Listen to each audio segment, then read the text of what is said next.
35년을 바친 완벽한 은퇴 설계. 10억으로 시작된 행복은 왜 한순간에 무너졌는가? 완벽한 계산, 행복의 시작. 믿었다. 나는 내 인생의 모든 것을 회사에 바쳤다. 35년간 한결같이 새벽부터 밤늦게까지 일했다. 신입사원으로 입사해 부장으로 퇴직할 때까지. 회사는 단순한 직장이 아니라 내 자존심이자 삶의 전부였다. 다른 동료들이 정년퇴직을 앞두고 불안해할 때도 나는 자신만만했다. 나는 다르다. 나는 완벽하게 준비했다. 손에 쥔 것은 퇴직금 3억 원.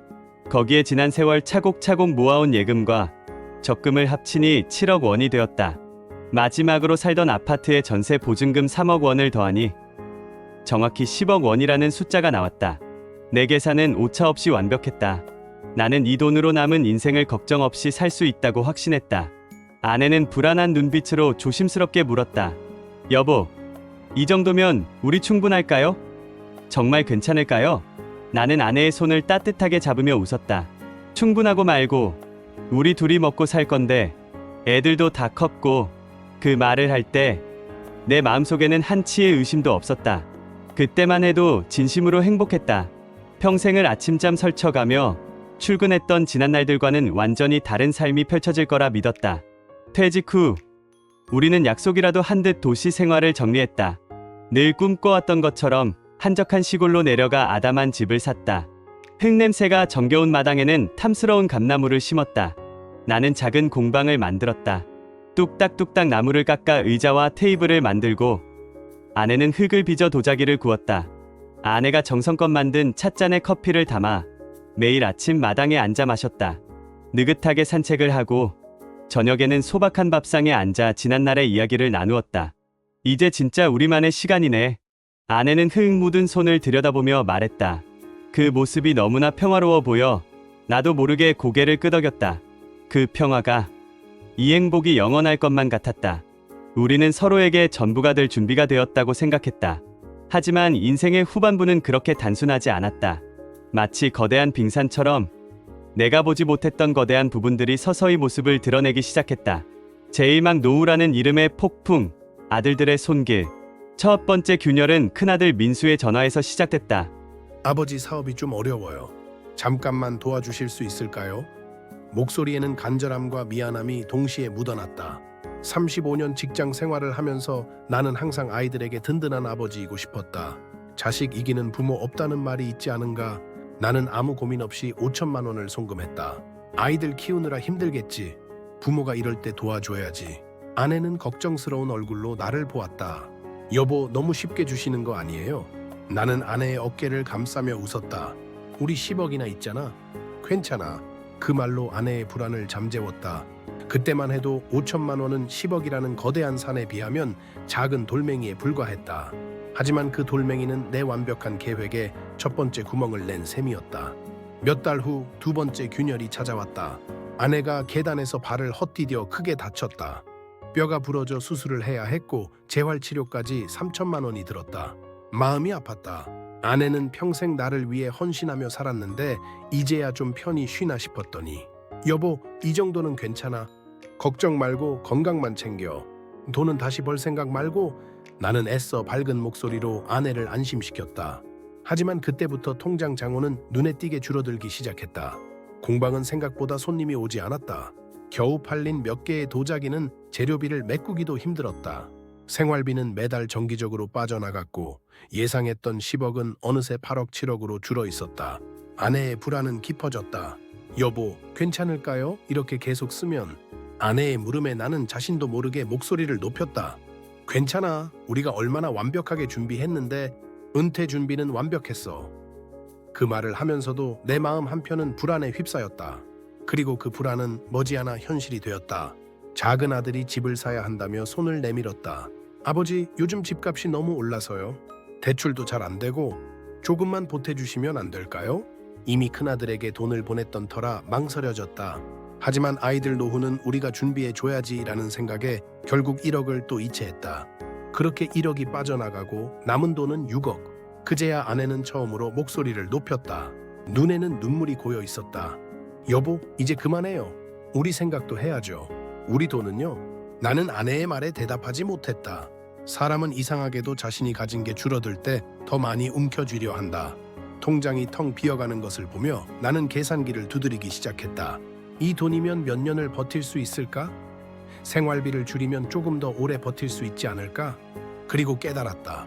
나는 노후를 준비했다고 생각했지만 준비한 건 돈뿐이었다. 건강도, 부부 관계도, 그리고 예상치 못한 변화에 대한 마음의 준비도 전혀 하지 않았다.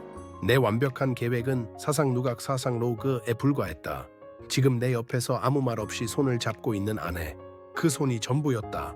제 이막 덧없는 욕망, 무너진 믿음, 남은 돈은 6억. 나는 이 정도면 아직 괜찮다고 스스로를 위로했다. 하지만 무너짐의 속도는 점점 더 빨라졌다. 공방은 한 달 매출이 10만 원도 되지 않았다.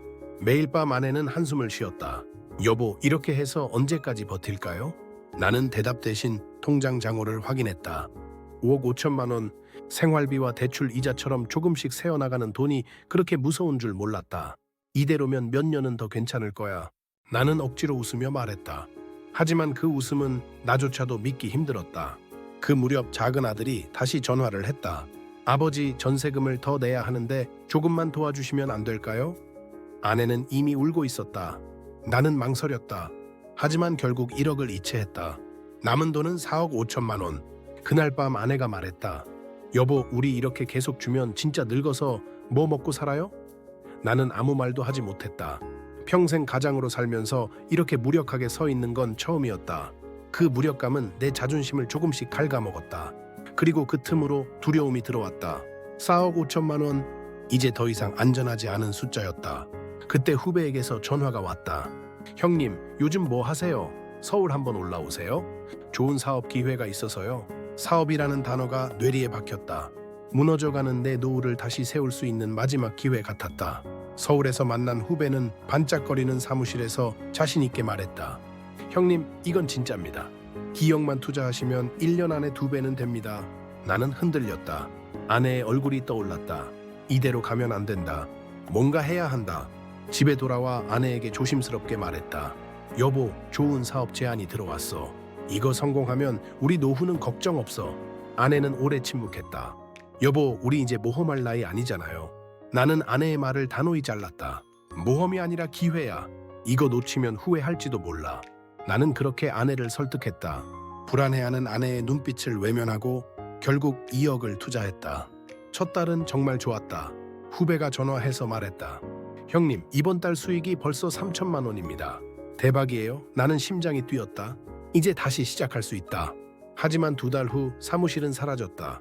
후배는 잠적했고 내 2억도 사라졌다. 머리가 멍해졌다. 집으로 돌아와 아내를 바라봤다. 아내는 말없이 내 얼굴을 보았다. 그리고 아주 조용히 떨리는 목소리로 한마디를 했다.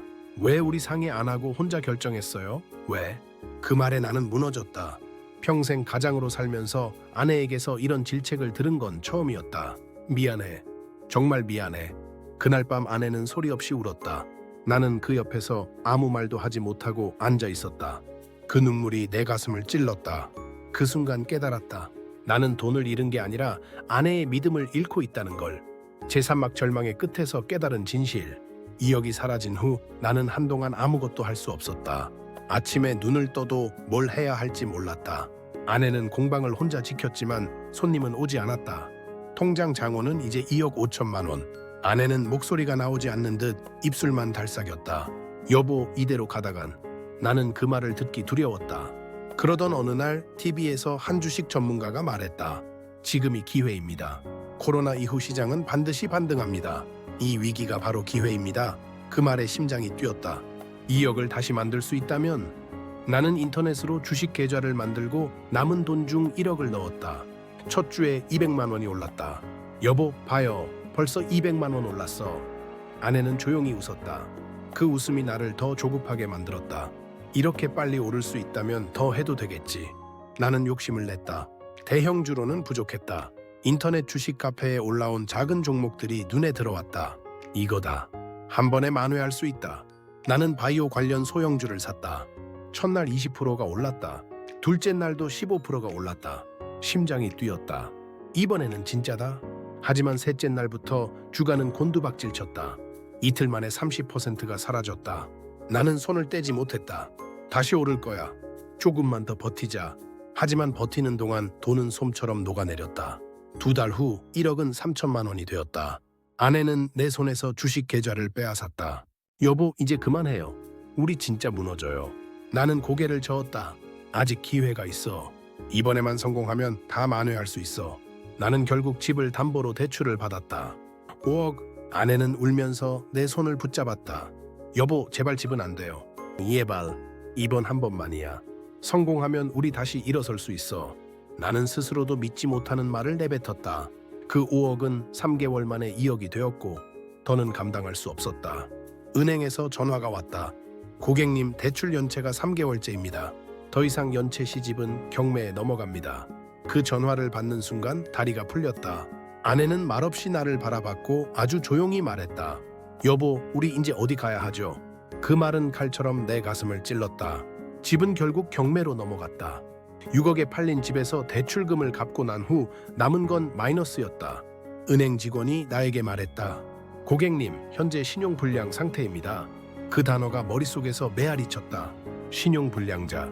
평생 성실하게 살아온 내가 이제는 은행조차 외면하는 사람이 되었다. 아내는 아무 말도 하지 않았다. 그게 더 아팠다. 그날 밤 나는 처음으로 혼자 화장실에서 울었다. 제사막 절망 속에서 찾은 한 줄기 빛. 집을 잃은 후 우리는 잠시 아내 친구 집에 머물렀다. 방 한 칸에 담요 2장. 아내는 매일 내 눈을 피했다. 나는 그 시선이 더 무서웠다. 통장에는 남은 돈이 없었다. 카드 빚만 쌓이고 있었다. 나는 결국 전화기를 꺼냈다. 평생을 함께했던 친구들, 가족들 모두에게 전화를 걸었다. 하지만 돌아온 대답은 똑같았다. 미안하다, 나도 힘들어. 죄송합니다, 저도 빠듯해서. 그 한마디들이 내 가슴을 찢어 놓았다. 마지막으로 전화를 건 큰아들 민수. 아버지, 저도 애들 키우느라 빠듯해요. 죄송합니다. 그 말을 듣는 순간 숨이 막혔다.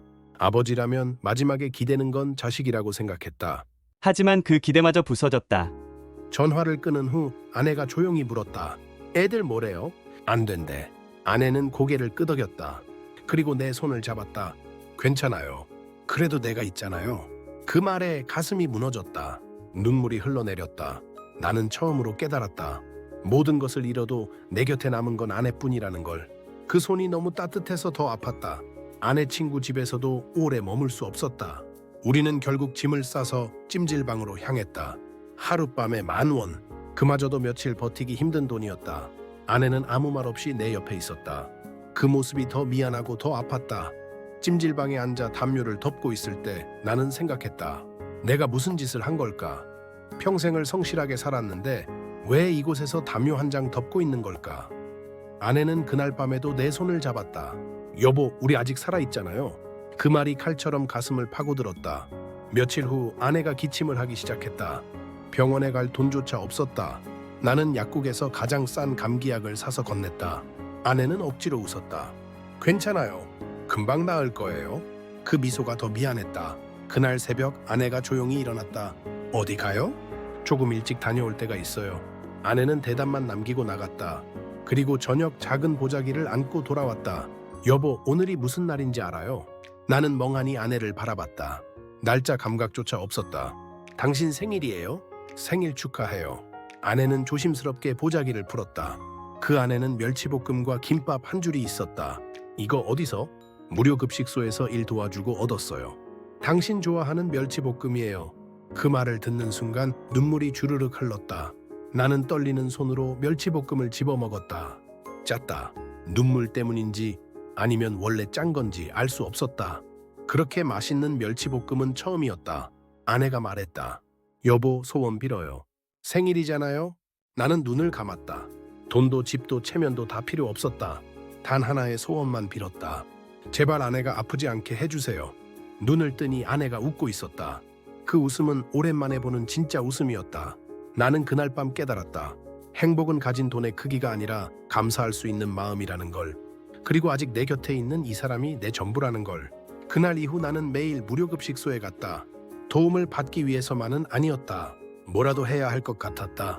그곳에서 자원봉사자가 나에게 물었다. 어르신, 전에 어떤 일 하셨어요? 회사에서 35년 동안 기획팀에 있었어요. 그 한마디가 내 인생을 다시 바꾸기 시작했다. 자활센터에서 문서 정리하는 일자리를 구해줬다. 월급은 30만 원.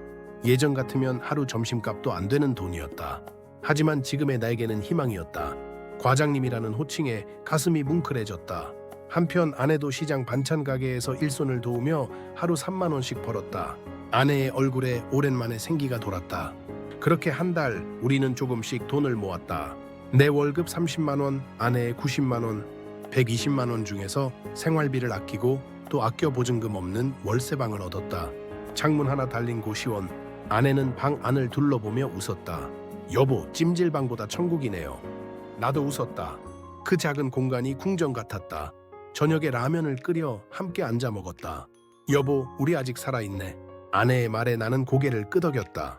정말 그랬다. 돈은 사라졌지만 우리는 아직 살아있었다. 그리고 서로를 가지고 있었다. 아내는 내 손을 꼭 잡았다. 그 손이 예전보다 거칠어졌지만 여전히 따뜻했다. 진짜 노후를 준비한다는 것, 나는 깨달았다. 노후를 준비한다는 건 돈만 쌓는 게 아니었다.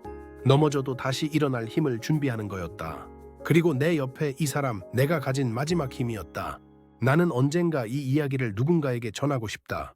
돈을 잃는 것보다 더 무서운 건 희망을 잃는 것이라고. 그리고 진짜 재산은 통장 잔고가 아니라 내 곁에 있는 사람이라고. 오늘도 우리는 그 작은 방에서 서로의 천을 느끼며 라면 한 그릇을 나눠 먹는다. 짭짤한 멸치볶음처럼 우리의 삶은 쓰디쓴 눈물로 가득했지만 그 속에서 찾은 작은 희망과 사랑은 그 어떤 달콤한 음식보다 값지다는 것을 이제야 알 것 같다. 노후에 대한 현실적인 조언 작가 시점, 이 이야기를 마무리하며 여러분께 한 가지 더 말씀드리고 싶습니다. 이 이야기는 비극으로 끝나지 않았지만 주인공은 너무나 큰 대가를 치러야 했습니다. 일날 돈이 전부가 아니다. 노후는 돈만으로 완성되지 않습니다. 건강, 취미, 그리고 무엇보다 배우자와의 관계가 중요합니다. 돈을 벌기 위해 가족을 소홀히 하지 마세요. 위기가 닥쳤을 때 가장 먼저 손을 내밀어 줄 사람은 결국 가족입니다. 과한 욕심은 금물 안정적인 퇴직금과 재산을 한순간의 욕심으로 잃을 수 있습니다. 익숙하지 않은 분야에 무리한 투자를 하거나 큰 수익을 보장하는 달콤한 유혹에 넘어가지 마세요. 안정적인 자산 관리와 겸손한 마음이 노후를 지키는 가장 확실한 방법입니다. 3. 위기에 대한 대비책을 세워라. 주인공은 노후 준비를 완벽하다고 믿었지만 자녀의 어려움이나 배우자의 건강 문제 같은 예상치 못한 변수에 취약했습니다. 노후 자금의 일부는 비상금으로 따로 남겨두고 건강보험을 꼼꼼히 챙기는 것도 중요합니다. 4. 일하는 즐거움을 놓지 마라. 소득의 크기와 상관없이 사회와 연결되어 자신이 쓸모있는 존재임을 느끼는 것은 정신건강에 큰 영향을 미칩니다. 자원봉사든 소박한 일이든 작은 사회활동을 꾸준히 이어가는 것이 활기찬 노후를 위한 비결입니다. 노후는 단순히 돈만으로 준비하는 것이 아니라 삶의 모든 부분에 대한 총체적인 준비라는 것을 잊지 않으셨으면 좋겠습니다. 여러분의 삶에서 가장 소중한 것이 무엇인지 다시 한번 생각해보는 시간이 되었으면 합니다. 이 이야기가 여러분의 삶의 작은 울림이 되었기를 바랍니다. 영상이 마음에 드셨다면 구독과 좋아요 그리고 알림 설정 부탁드립니다. 여러분의 작은 클릭이 더 많은 분들께 이 이야기를 전하는 힘이 됩니다. 다음 영상에서 또 다른 이야기로 찾아뵙겠습니다. 감사합니다.